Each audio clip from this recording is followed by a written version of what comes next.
Juragan Empang. Sebelum saya mulai cerita ini, sebaiknya Anda simak baik-baik syair lagu dangdut di bawah ini.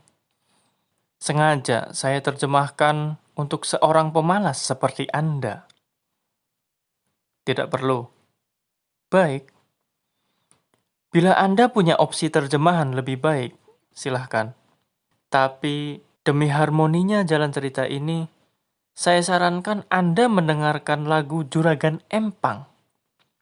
Dengan begitu, Anda bisa dengan mudah mendalami dua tokoh dalam cerita ini. Selamat bergoyang.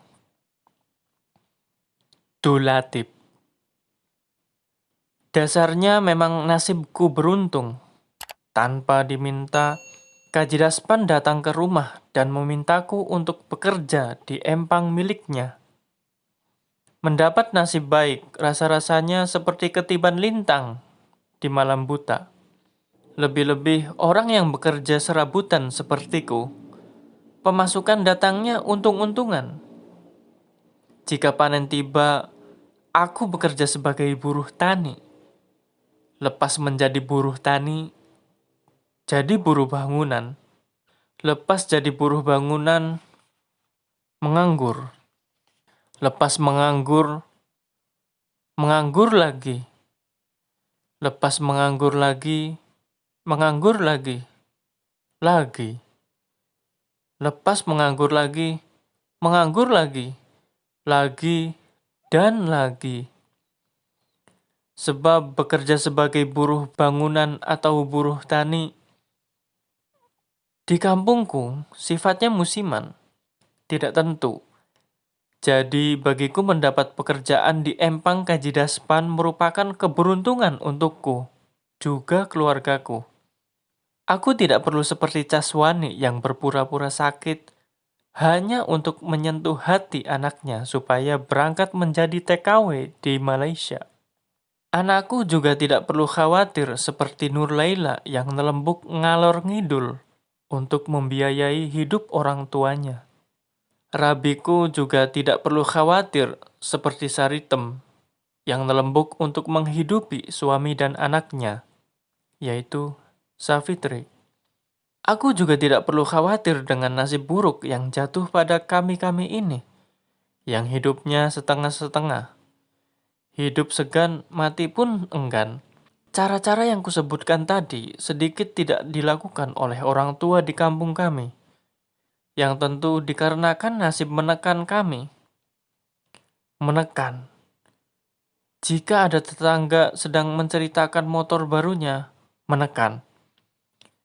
Jika ada yang pamer gelang emas, kemudian istri-istri ngoceh sepanjang hari meminta nasib yang sama, menekan. Jika ada yang mempersolek rumahnya, menekan. Jika ada kabar baik datang pada kondisi yang baik. Jika ada kabar baik datang pada kondisi yang tidak baik. Dan sialnya, kabar di kampungku gelis tukule.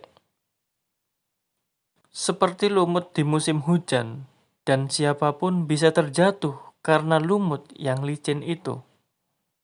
Tapi kemudian di malam yang biasa, Cardini, rabiku yang montok itu menolak diajak rabi. Ini mula-mula terjadi 4 hari yang lalu ketika kuremas bokongnya yang semok, yang jika terkena getaran mirip agar-agar. Ia malah menepisnya sambil terus memunggungiku. Gejala semacam ini biasanya rabiku lagi kedatangan tamu bulanan. Dan biasanya disisipi suara manja. Lagi tanggal abang ki. Suara manjanya itulah yang sebenarnya aku tunggu dari mulutnya yang mirip ikan gurame. Tetapi berkali-kali aku remas bokongnya. Tetap saja suara manjanya tak keluar. Aku pikir mungkin ini ia sudah kelewat ngantuk. Jadi malam itu terpaksa aku tidur sambil menahan berahi. Lebih dari seminggu, rabiku yang montok itu masih tetap tidak mau diajak rabi. Bagiku ini sudah tidak biasa. Aku tidak mau hal ini kuceritakan pada teman-temanku. Aku sudah menduga bagaimana jawaban mereka. Misalnya begini, mungkin istrimu suka sama laki-laki lain. Atau begini, istrimu marah mungkin karena tidak dibelikan kalung emas. Atau yang paling singkat tapi menyakitkan, pasti selingkuh. Dugaan-dugaan semacam itu tidak mau aku dengar dari teman-temanku. Jadi, aku tidak perlu menceritakannya daripada hal itu mengganggu pikiran dan perasaanku. Lebih baik kutunggu saja sampai sebulan. Menunggu sebulan dengan pikiran yang menggantung itu sangat mengganggu dan menyiksa batin. Terlebih jika sikap Rabiku tidak seperti biasanya. Tidak penting aku jelaskan sikap yang tidak biasa itu seperti apa. Aku hanya sanggup membayangkan sikap Rabiku yang biasanya. Biasanya, ia suka sekali bercerita tentang Wartiah yang baru saja membeli gelang emas. Wartiah yang selalu mengeluhkan bagaimana Kartam payah diranjang. Tidak seperti waktu pacaran dulu. Begitu katanya. Setelah bercerita, kemudian ia mengomentarinya sendiri. Wartiah itu tak tahu malu, katanya. Sebelum menikah dengan Kartam, ia bercerita pernah bercinta dengan anaknya Kajidaspan, yaitu Tarmadi. Dan Rabiku meyakini anak yang sekarang diasuh oleh Kartam adalah anaknya Tarmadi. Cerita-ceritanya itu seperti dongeng menjelang tidur. Kadang sebelum cerita selesai, aku sudah ngorok lebih dulu. Kemudian pagi-pagi, ia ngomel-ngomel tidak karuan. Dan malamnya kami bercinta dengan sengit. Lebih dari sebulan, Rabiku masih menolak diajak rabi. Sikapnya masih sama. Ia lebih sering melamun sendiri dan aku tidak menduga sama sekali kalau ia sedang memikirkan sesuatu. Aku tidak mempunyai begitu banyak waktu sejak bekerja di Empang Kajidaspan. Kadang pulang maghrib, kadang menginap, tergantung perintah Kajidaspan. Jadi hal-hal keseharian yang menimpa Rabiku, aku tak tahu. Mungkin ia butuh dibelikan gelang emas setelah hatinya terbakar melihat tetangganya pamer gelang emas. Kupikir gejala semacam ini sangat biasa. Jadi siang itu aku meminta izin Kaji Daspan untuk pergi ke toko emas sebentar. Mau beli emas buat siapa? Buat Rabiku, Ci. Sudah, tidak usah repot-repot. Kamu urus empang saja, nanti aku yang belikan. Katanya dengan senyum yang mengembang. Senyum yang menyenangkan. Sorenya Kaji Daspan kembali datang menemuiku. Seperti biasa, ia tersenyum dan mendekatiku. Nih, sekarang kamu pulang sana. Kasih ini untuk rabimu, ujarnya sambil memberikan gelang emas yang baru dibelinya. Berapa, Ji? Berapa? Berapa aku harus menggantinya? Tidak usah, jawabnya sambil tertawa kecil. Aku pulang dengan wajah sumringah. Sambil diam-diam masuk rumah, aku nyelinap ke dalam kamar dan menaruh gelang emas di atas meja riasnya. Aku ingin tahu bagaimana reaksinya. Tentu ia akan tersenyum merona. Dan malamnya pasti akan menjadi malam yang panjang untukku. Rabiku tak akan lagi cemberut. Aku bisa membayangkan mulutnya yang mirip ikan gurame mengembang lalu pelan-pelan mencaplok mulutku. Dan betapa bokongnya yang mengkal itu benar-benar membuatku selalu bergairah. Tapi apa yang kudapati tidak seperti apa yang kubayangkan. Malam ketika aku terbangun di kasur depan TV, aku terperanjat melihat jarum jam menunjukkan pukul 1 dini hari. Aku tidak tahu persis kapan aku tertidur.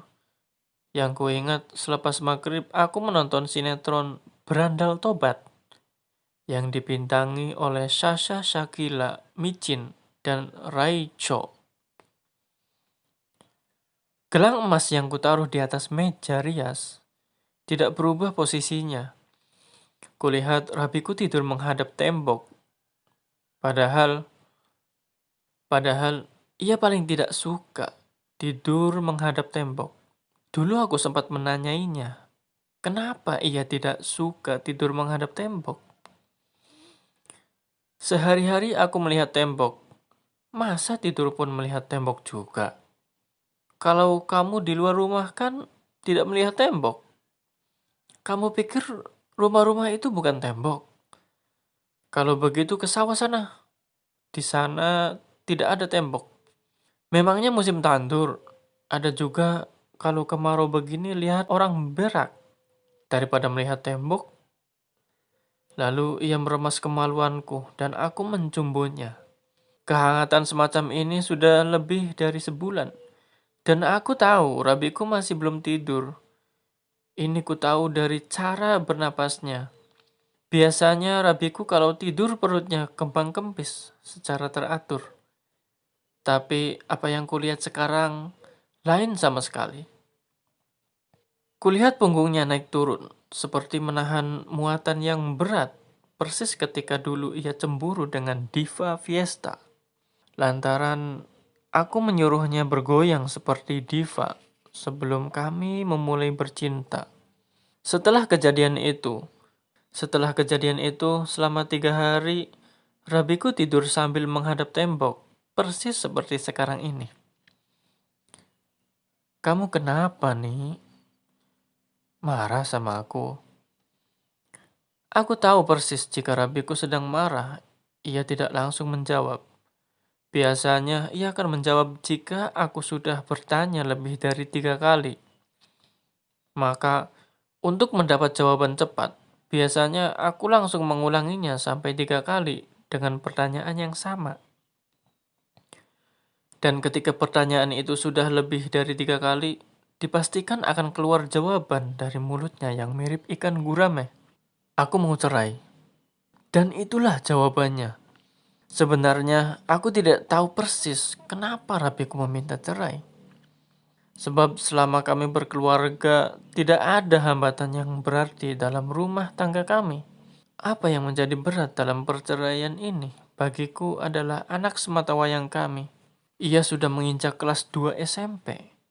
Tapi kenapa kemudian Rabiku tiba-tiba meminta cerai? Dugaan pertamaku barangkali sama dengan dugaan setiap orang pada umumnya. Cartini.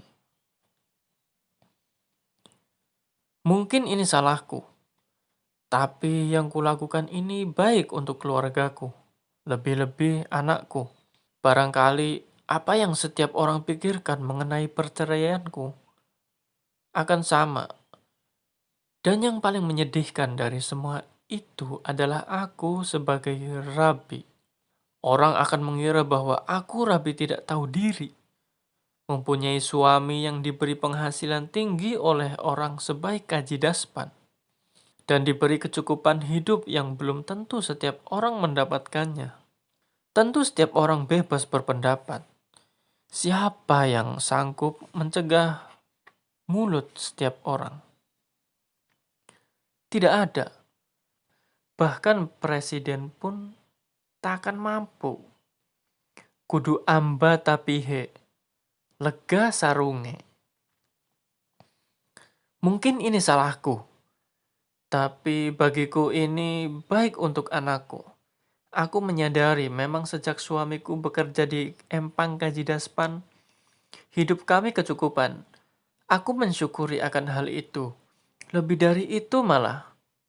Tapi itu tidak akan cukup untuk menutup kejadian yang akan aku ceritakan. Kejadian ini bermula ketika anakku ngotot minta dibelikan sepeda motor. Katanya malu jika terus-menerus nebeng ke sekolah sama Wartiah. Tidak ada uang. Mau beli pakai apa, Nok? Beli pakai apa sajalah. Pakai daun kalau bisa, juga tidak apa-apa. Pangkasnya dengan suara serak. Kamu itu aneh-aneh saja. Dipikirnya kita punya pabrik penggilingan uang. Di tengah kami perang mulut, Kaji Daspan muncul di depan pintu yang sudah terbuka sejak anakku pulang sekolah. Kaji Daspan menatap kami dengan pandangan seolah-olah kami kucing yang kelaparan. Dan anakku terus mengiau sampai laparnya dipenuhi. Ada apa ribut-ribut? Wakaji. Ini, Rasmini minta motor. Kayak orang punya uang banyak saja.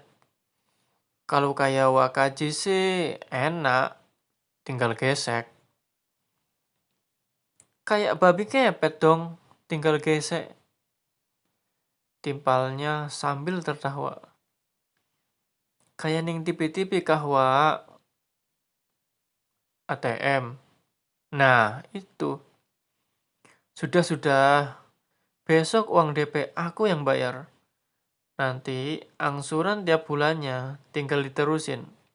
Suamimu kan kerja di Empangku, cukup lah kalau cuma bayar kredit bulanan. Jawabannya sedikit menenangkanku, tapi juga sekaligus menambah beban baru. Sebab sebagian gaji bulanan suamiku akan habis hanya untuk bayar angsuran motor.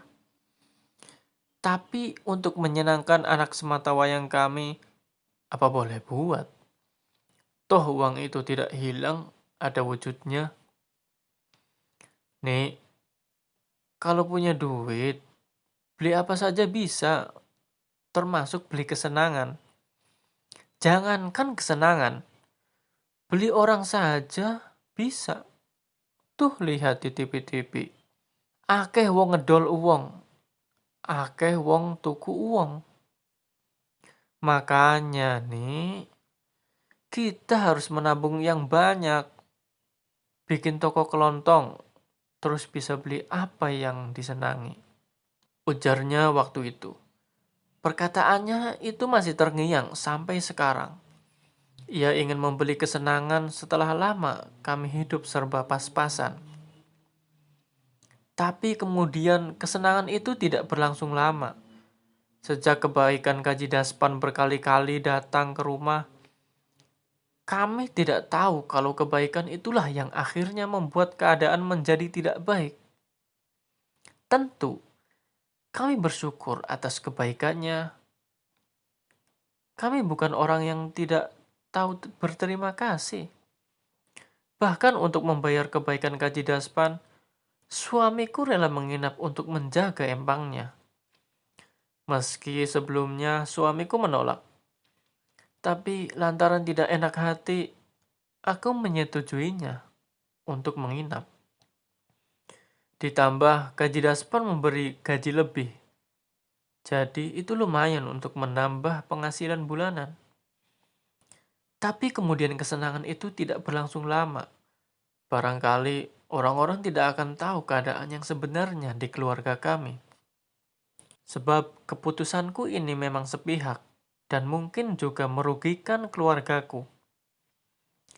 Tapi tekanan yang kualami barangkali tak akan menjawab semua nasihat-nasihat yang barangkali dipikirkan setiap orang.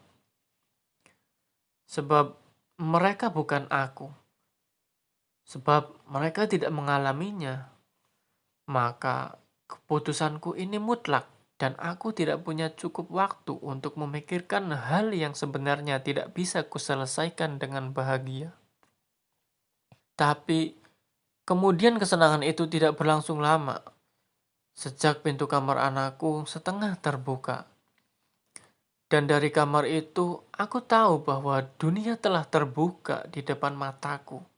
Aku merasa jantungku seperti merosot jatuh dari ketinggian. Dan aku tidak bisa berteriak sambil menahan sakit di ulu hatiku. Kira-kira hampir 1 menit, aku mematung di depan pintu kamar anakku yang setengah terbuka. Kemudian dengan langkah yang berat, aku pergi ke dalam kamar dan tidur. Setelah kejadian pintu setengah terbuka itu, aku berharap kejadian ini tidak terulang lagi. Tapi apa yang kupikirkan ternyata salah. Hampir 3 kali dalam sepekan, aku melihatnya lagi. Perasaan ini aku simpan sendiri. Sampai akhirnya aku tidak tahan dan aku harus mengatakan bahwa aku meminta cerai pada suamiku. Aku ingin anakku terbebas dari tekanan birahi Kajidaspan. Aku tidak sampai hati melihat anakku secara berkala disetubuhi Kajidaspan. Aku tahu jika orang-orang mengetahui kejadian ini, pasti mereka bertanya, kenapa tidak bilang saja pada suami kalau anaknya diperkosa? Maka jawabannya mungkin adalah, bagaimana kalau ternyata suamiku ikut merestui kejadian ini?